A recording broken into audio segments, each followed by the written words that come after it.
Jesus, pour out your Spirit on me. Jesus, pour out your grace. Jesus, pour out your mercy on me. Jesus, I trust in you. Yeah, well, the Divine Word Missionaries, short for SVD, the SVD, they came to Papua New Guinea, to the mission in Papua New Guinea, way back in the 1880s.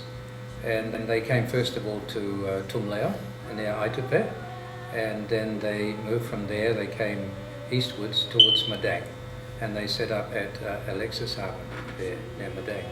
So that was a long time where they were involved in mission, especially on the coast, and they went to the highlands before the war, but they still continued to work on the coast. And it was around 1958 when they started thinking seriously of starting a tertiary institution in Papua New Guinea.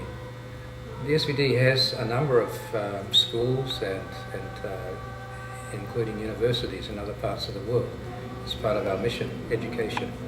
And so they thought to start a tertiary institution.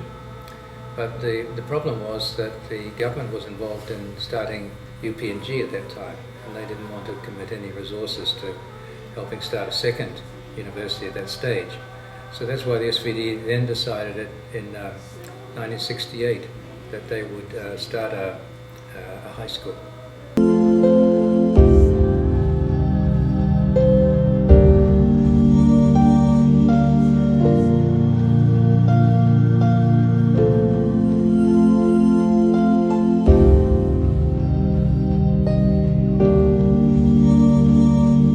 So they started the high school in 1968. They'd got a lease on an old rubber plantation there in Madang, which is now where Divine Word University is situated.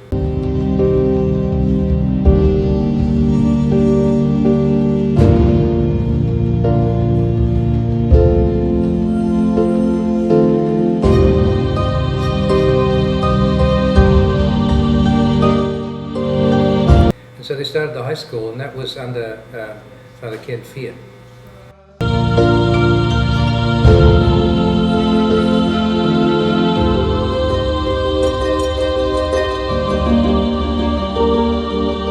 You've got the Fian dormitory there still today. Well, that's him. He was the first headmaster of the school. Those early missionaries who started the educational institutions were mostly Americans. Archbishop Noza was American. He'd been working in Ghana in Africa, and he came to Madang.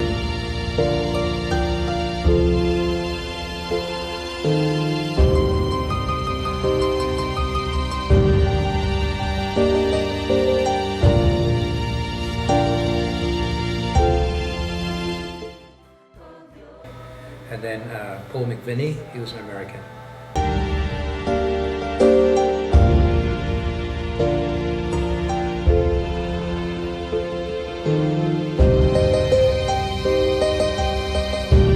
And then Vince Theobald was another one.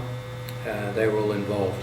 There are others like Morrison from Australia, and there was Brother Rudy. He was one of the first brothers to be there, helping to build those the infrastructure. And today you've got Brothers Hall as well there. I think it's remembering those early brothers who did such wonderful work in construction. And we see it today where now they're trying to demolish some of it, and they're having a hard job demolishing those buildings that were constructed by the brothers because they were constructed so strongly and so well.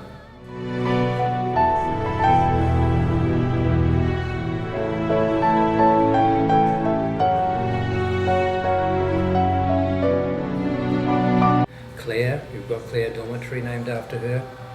Sister Mary Linda, Sister Inez, you've got a dormitory after her too. They were the early ones who were there with the high school. And then in 1977, they came up with a charter, the charter for a tertiary institute. And that's a very well written charter, and it's still very relevant to today. When you read it, you think it was written for today, but it was written over 50 years ago. And they were having difficulties with the high school because the Madang government wanted only Madang students there. And the SVD and the Holy Spirit Sisters, they wanted to take students from other parts of Papua New Guinea as well. And so they decided then to leave the high school and to start a tertiary institution, Divine Word Institute.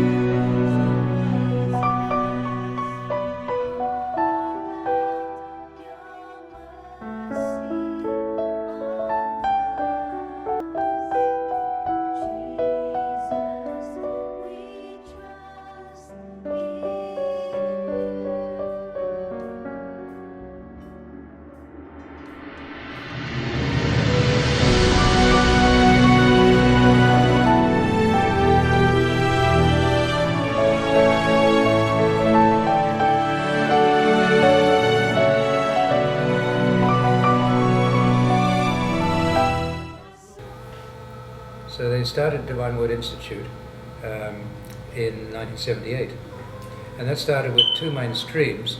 I was around at the time, so I remember the discussions about that. They were concerned about accountancy, that we'd be looking after the money properly, and they were concerned about the media, that the media would be a media concerned about human rights, about justice issues, and about the things that people should be hearing. So they were the two courses that they started off with, the diploma in media and journalism, and in business studies and accountancy.